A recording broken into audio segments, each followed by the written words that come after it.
we experience so many slights and disappointments and knocks in life, and we also experience many different wins and victories, fantastic lessons that we learn along the way.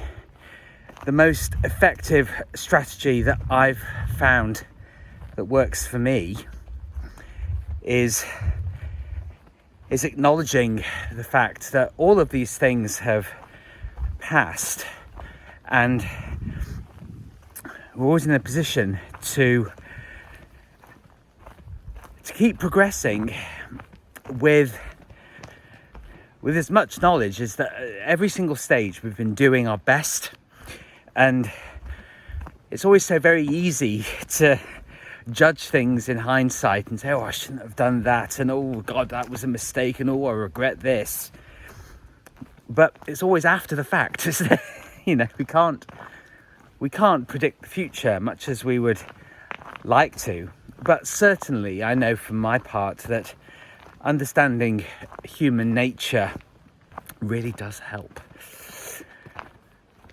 And when you observe what a lot of people are trying to do online, trying to get movements together, I'm not saying that it should or shouldn't be, and I'm not saying they're doing anything wrong, but what you'll find is that the language and whatever side of the argument people are approaching things from, it's always about getting very, very large groups of people to behave in a way that pleases them.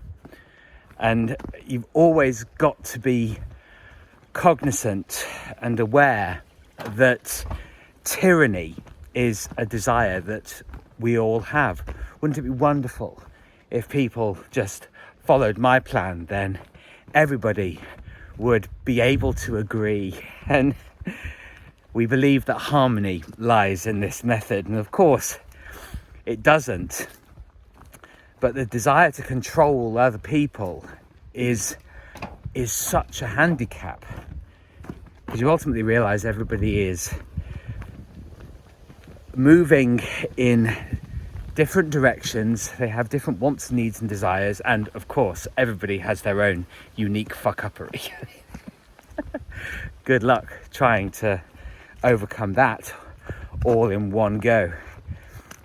And I think there's a very, very widespread feeling of loss and disappointment in people. And I think that really characterizes the path to despair. And I remember in my philosophy degree, we studied Nietzsche a fair bit.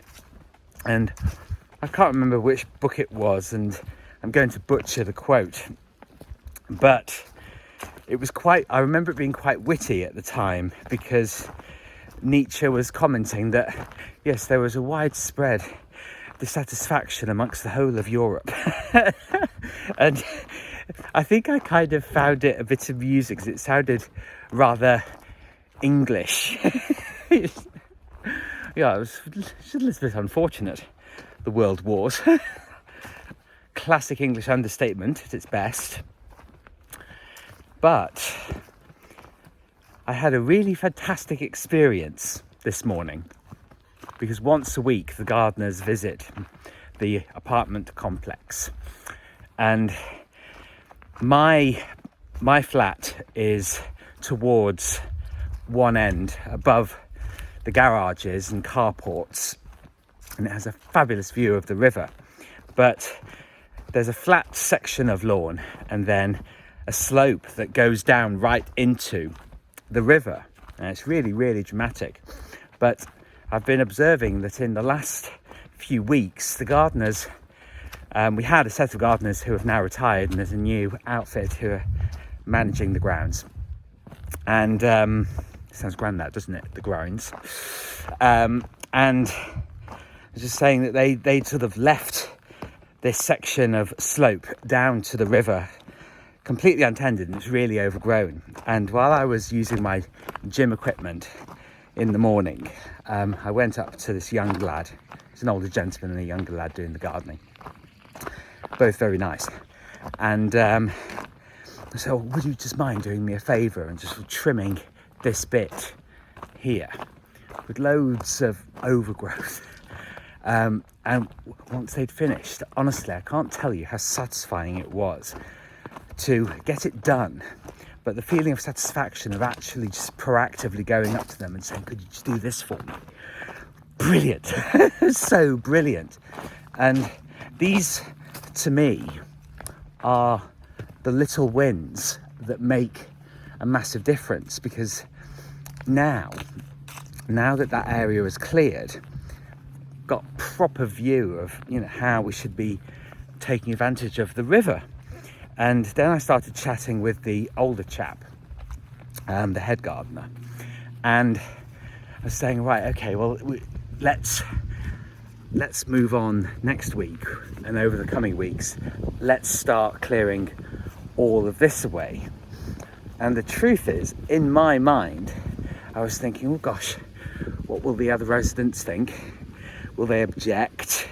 You know, will they start interfering? But then I thought, nah, passive. Nobody else is taking charge of this thing that needs doing. And so I'm going to be the one to take charge of it.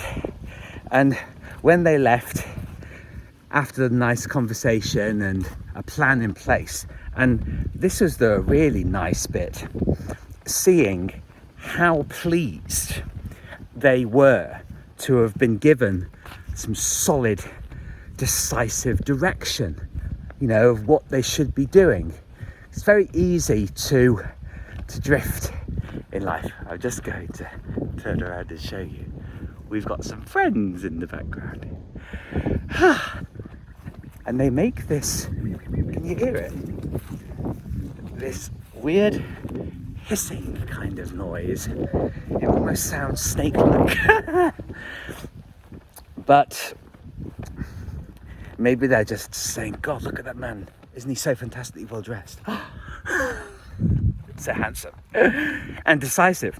And when they left, to say, they were so pleased, because it was all a little bit of limbo. You know, they weren't aware of what they could do, and if nobody else is actually going to take charge of it, I will. And it feels brilliant, and those are the principles and lessons that you carry with you, that you take forward, you know, and realize that it's only ever a very small faction of people who actually get things done and get things sorted and take extreme ownership of things. And I was talking about radical stopping, where, you know, if I feel myself rushing, that I give myself a little pause. But life is dynamic, and there are other situations where it's called on you to be forward in your motion. You say, oh, don't be forward. No, do. Get things done. And I'll tell you what, when you do that, you can appreciate the beauty of things more. Walk thy own path. Tend thy own garden. It's a good, and we've got gardeners. We're already employing them. They're already there with all of the tools and utensils. Employ them. And wherever you are, be there and make the absolute best of it, and make the very, very best of yourself.